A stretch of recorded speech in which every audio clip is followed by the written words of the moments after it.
अस्सलामुअलैकुम बच्चों, तो कैसे हैं आप? उम्मीद करता हूं कि आप सब खैर वाफियत से होंगे। मैं आपका होस्ट बशीर अहमद आपको बताता चलूं, अगर आप चैनल पे नए हैं तो चैनल को सब्सक्राइब कीजिए और बेल आइकन को भी प्रेस कीजिए।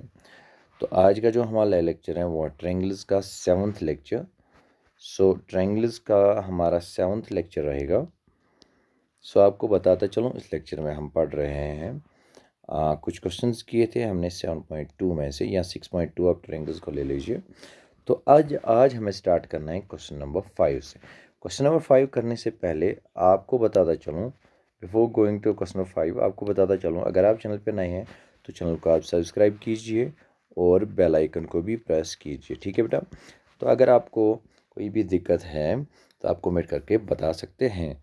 चलो बेटा, आते हैं क्वेश्चन नंबर 5 पे।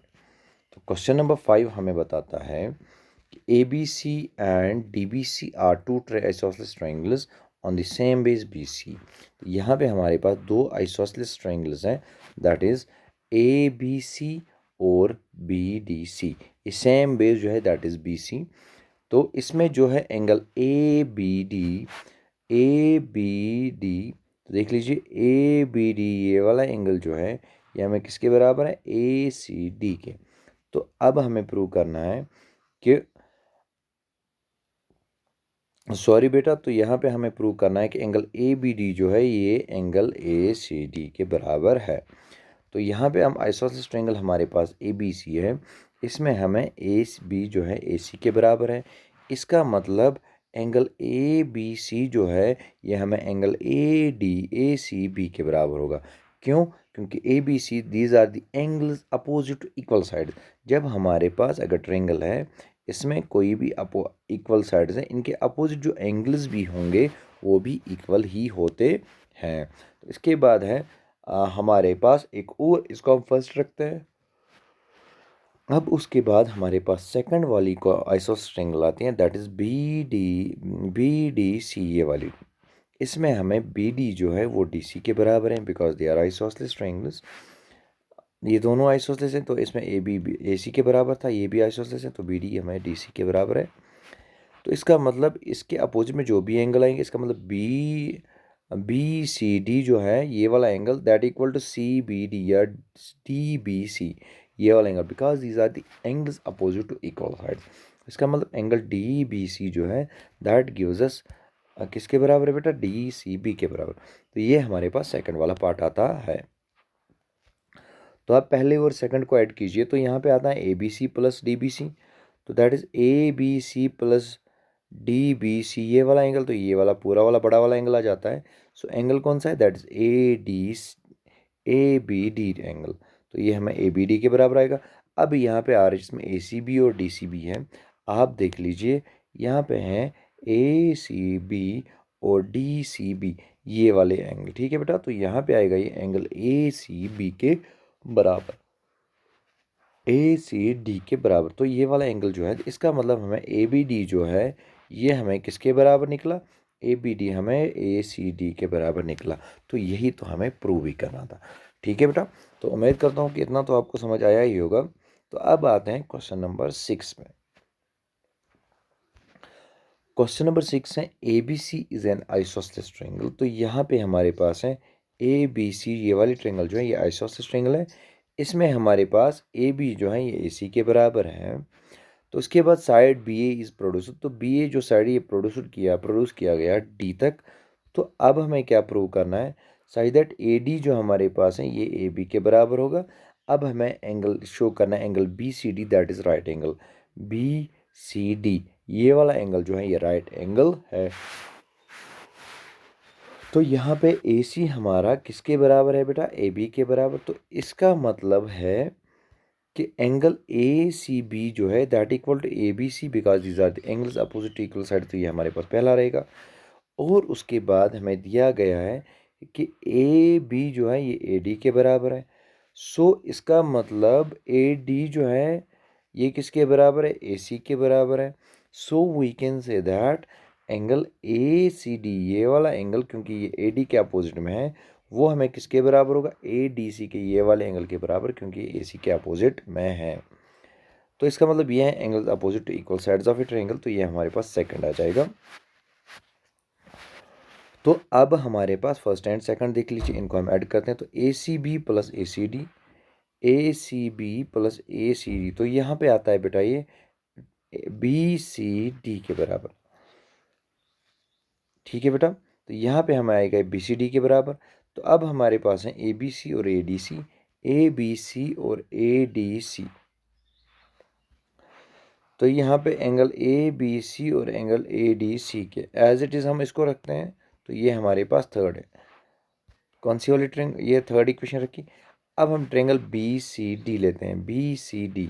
इसमें क्या है, angle B C D plus angle D B C plus angle B D C, वो हमारे पास है 180 के बराबर, because it is the angle sum property of a triangle. कोई प्रॉब्लम? तो अब यहाँ पे आप देख लीजिए बी सी डी जो है या that is A B C और ए डी सी के बराबर। ठीक है बेटा, तो ए सी डी या ए डी सी अगर हम यहाँ पे बात करेंगे तो वो हमारे पास है B C D plus B C D, क्योंकि यहाँ पे अगर हम बात करेंगे बी सी डी हमारे पास है A B C plus A D C. ठीक है बेटा, तो आप देख लीजिए ए बी सी हमें किसके बराबर है, ए सी बी के बराबर। ठीक है बेटा, ए सी बी के बराबर। उसके बाद आप लिख लीजिए B D C, B D C वो ऑलरेडी किसके बराबर है हमें, आप देख लीजिए हमें ऑलरेडी बी डी सी ये वाला एंगल ऑलरेडी ए सी डी के बराबर है। तो यहाँ पे भी हम ए सी डी का उपयोग ही कर सकते, तो ए सी डी, तो यहाँ पे आएगा B C D plus B C D that equals to 180। So we have twice angle B C D that equal to 180 degree. So 2 1 ज़ार 2, 2 9 ज़ार 2 0 ज़ार, तो इसका मतलब एंगल बी सी डी जो है वो हमें 90 डिग्री के बराबर आएगा। जब भी कभी कभार आपका मेजर 90 डिग्री होगा तब हमारे पास वो राइट एंगल ही होगा। ठीक है बेटा, तो इसका मतलब ये इसका आंसर रहेगा हमारा। तो ये तो आपको समझ में आया ही होगा। अब हमें बताते हैं क्वेश्चन नंबर 7। क्वेश्चन नंबर 7 हमें क्या है बेटा, क्वेश्चन नंबर 7 बताता है A B C is a right angle triangle in which angle A जो हमारे पास है वो 90 डिग्री के बराबर है। सो बेटा यहाँ पे हमारे पास है A B C right angle triangle जिसमें एंगल ए हमारे पास 90 डिग्री है। कोई प्रॉब्लम? तो इसके बाद हमें ए बी ए सी के बराबर है। तो ए बी हमारे पास ए सी के बराबर है। तो अब हमें एंगल बी और एंगल सी ढूंढना है। तो आप देख लीजिए ये वाला 90 है, ये दोनों साइड्स बराबर है।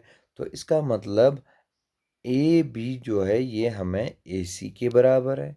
तो ए सी के अपोजिट में जो एंगल है that is angle B plus equal to किसके बराबर, ए सी के अपोजिट में, सॉरी ए बी के अपोजिट में जो है दैट इज एंगल सी। तो उसके बाद एंगल ए सी के अपोजिट में जो है दैट इज एंगल बी। तो इसका मतलब एंगल सी जो है वो एंगल बी के बराबर आया। तो अब इस ट्रायंगल में एंगल सम प्रॉपर्टी यूज़ करते हैं। So we have angle A plus angle B plus angle C वो 180 डिग्री के बराबर आएगा, बिकॉज ये हमारे पास angle sum property of a triangle है। तो उसके बाद आप देख लीजिए यहाँ पे एंगल ए हमारा 90 डिग्री है plus angle B, but angle C already हमें किसके बराबर आया है, एंगल बी के बराबर। सो इसके बदले में एंगल बी भी लिख सकता हूँ इक्वल टू 180। तो इसका मतलब ट्वाइस एंगल बी हमें किसके बराबर आएगा, 180 में से 90 निकाल दीजिए तो वो 90 ही आते हैं। 2 1 ज़ार 2, 245 ज़ार। तो इसका मतलब यहाँ पे जो हमारा एंगल बी है वो हमें 45 डिग्री के बराबर आएगा। देयरफॉर एंगल सी हमारा किसके बराबर आएगा, 45 डिग्री के बराबर ही, क्योंकि ये दोनों सेम है। अब देख लीजिए इन ट्रायंगल ए बी सी में हमें ट्रायंगल जो है इसमें एंगल ए जो है वो 90 डिग्री के बराबर है, ए बी हमें ए सी के बराबर है। अब देख लीजिए अब हमारे पास कि एंगल बी जो है एंगल सी के बराबर होगा, बिकॉज हमारे पास ये isosceles triangle angle opposite to equal sides और इक्वल। तो यहाँ पे हमारे पास एंगल ए ऑलरेडी 90 डिग्री है। Therefore sum of the remaining two angles हमारे पास 90 के बराबर ही आएगा। तो इसका मतलब angle B plus angle C जो है वो हमें 90 डिग्री के बराबर आएगा। So but angle B plus angle B वो 90 डिग्री के बराबर आएगा। तो ट्वाइस एंगल बी हमारा 90 डिग्री के बराबर आएगा, एंगल बी हमें 45 डिग्री के बराबर आएगा, क्योंकि 2 1 ज़ार 2, 245 ज़ार सो इस तरीके से हम ले सकते हैं। तो angle B already angle C के बराबर है। सो दोनों का आंसर हमारा सेम ही रहेगा। इसके बाद हमारे पास है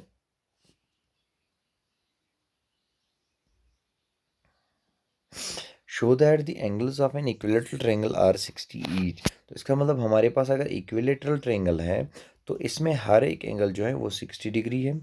ये हमें प्रूव करना है। तो बेटा आप देख लीजिएगा, पहले हम बात करेंगे इक्विलेटरल ट्रायंगल की। हमने इंट्रोडक्शन में भी बात की थी। सो इक्विलेटरल ट्रायंगल का मतलब होता है that type of triangle in which all angles are equal, all sides are equal. ठीक है बेटा, तो ऑल साइड्स जब इक्वल रहेंगे, तो अगर हमारे पास इक्विलेटरल ट्रायंगल है, all sides are equal, so we can see that all angles are also equal. ठीक है, तो यहाँ पे आप ध्यान दीजिएगा। तो हमारे पास है ए बी सी एक ट्रायंगल। तो इसमें ए बी जो है वो बी सी के बराबर है, वो ए सी के बराबर है। So we can say that A B हमें ए सी के बराबर है, तो इसका मतलब angle A C B A B C के बराबर होगा, ए C B A B C के बराबर होगा। तो ये है एंगल्स अपोजिट इक्वल साइड्स। उसके बाद हमें बी सी जो है वो ऑलरेडी किसके बराबर है, ए सी के बराबर है। तो इसका मतलब एंगल बी ए सी वो हमें ए बी सी के बराबर है, ये सेकंड रहेगा, क्योंकि same reason angles opposite equal sides are equal. तो इसके बाद आप फर्स्ट और सेकंड ले लीजिए, आर एच सेम है, तो इसका मतलब हम ट्रायंगल ए बी सी ले लेते हैं। इन ट्रायंगल ए बी सी, तो यहाँ पे angle A B C plus A C B plus B A C that equal to 180। ये एंगल सम प्रॉपर्टी है। तो A B C as it is रहेंगे, ए सी बी हमारे पास ए B C के बराबर है, B A C B A B C के बराबर है that equal to 180। 3 times angle A B C that equal to 180। A B C हमारे पास आएगा 180 divide by 3, that is 3 one ज़ा 3, 3 सिक्स ज़ा 3 जीरो ज़ा। तो इसका मतलब ए बी सी हमारे पास 60 डिग्री के बराबर आया। तो इसका मतलब एक एंगल 60 आया, तो इसका मतलब from first and second A C B 60, B A C भैया हमारे पास 60 ही आएगा। So we can see that each angle of the equilateral triangle is 60 degree. ये हमें प्रूव हुआ। आपको बताता चलूँ, आज ही हमारी एक्सरसाइज ये वाली एक्सरसाइज 7.2 जो है ख़त्म हुई। आपको बताता चलूँ, आप इसको रिवाइज कीजिए। अगर कहीं पे कन्फ्यूजन है आप कमेंट करके बता सकते हैं। और आपने अगर अभी तक भी चैनल को सब्सक्राइब नहीं किया, चैनल को सब्सक्राइब कीजिए और बेल आइकन को प्रेस भी कीजिए। Thank you.